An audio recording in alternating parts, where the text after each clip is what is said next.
Le projet pour lequel vous êtes ici aujourd'hui s'appelle Diaspora International.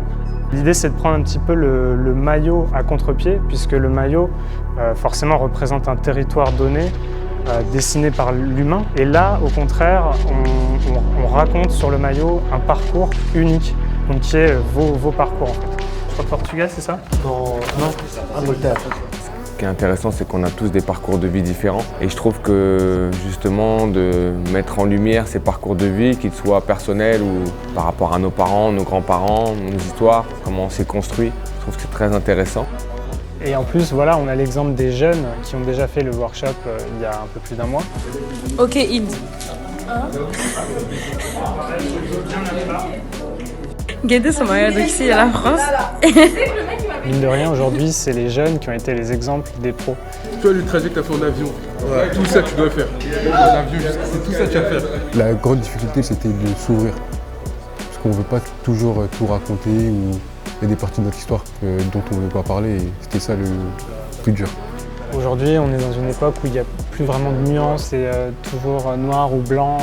C'est toujours difficile d'aller justement dans la nuance, dans le détail, et c'est ce qu'on fait avec ce projet-là.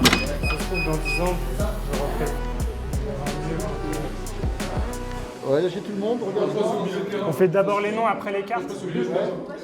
Étant donné que c'est une sorte de diptyque entre le maillot et le texte, en fait, ça crée quelque chose de très beau, très humain et très intéressant pour moi. L'objectif de cet atelier, c'est d'essayer d'écrire, je dirais 10, 15, 20 lignes pour essayer donc de légender votre création, votre maillot et nous raconter un peu votre parcours. Ce qui est intéressant dans un vestiaire ou dans la vie d'un groupe, c'est justement cet aspect multiculturel. Je pense qu'ils ont quand même tendance à parler de ça, parce qu'il faut connaître l'autre. Et plus vous avez cette connaissance-là, plus il y a une osmose qui se crée dans un groupe.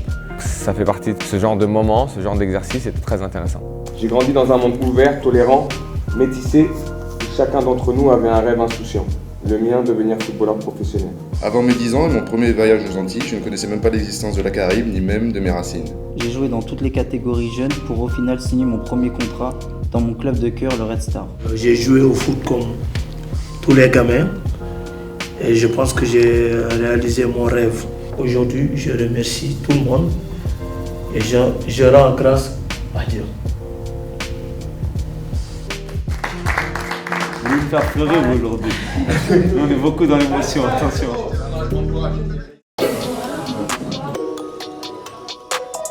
Vous avez vu ça? C'est la balle. Ouais, je l'avais pas vu encore. Ça rend super bien, je trouve. Quand je le regarde, c'est un sentiment de fierté, d'appartenance à mes origines. Je le ressens, quand je le regarde, ça me fait sourire tout simplement. Il est sacré un peu. C'est mon histoire qui est représentée dessus. C'est pas un maillot que je vais porter pour sortir dehors ou pour aller jouer au foot. Pour moi, un maillot d'identité du genre qui le détient et raconte son histoire. À travers ce maillot, c'est donc mon identité, par conséquent mon histoire que je raconte. La culture ivoirienne et la Côte d'Ivoire ont une grande place dans mon cœur, car j'ai été éduqué dans l'école ivoirienne et aussi dans l'école française. Ces différences deviennent de plus en plus communes dans notre monde.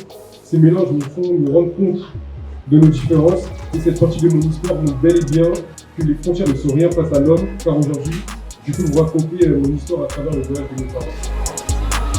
Je pense que je vais encadrer.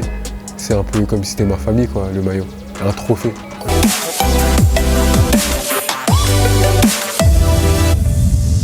Le Trophée Social Club, c'est vraiment un acte militant, on peut le dire, de la Fédération Française de Football qui part du principe que des clubs de foot ne forment pas que des joueurs, n'accompagnent pas que des joueurs et que quand on parle de foot, on ne parle pas bien sûr que du sport, mais on parle aussi également de l'action des clubs sur leur environnement et sur leur territoire. Et justement, dans le cadre des Trophées du National, la Fédération Française de Football a souhaité récompenser la plus belle initiative sociale portée par un club sur son territoire. Vincent, qui est le lauréat du Trophée Social Club de cette saison 2021-2022? Red Star FC. Le Red Star. Et on va donc accueillir Christelle Kiévéré et également deux jeunes. On voit que les pros étaient impliqués et même c'était comme des grands frères avec nous. Et ça m'a beaucoup plu. Et aussi ça nous fait nous rendre compte que le Red Star c'est pas que les pros, c'est les jeunes aussi.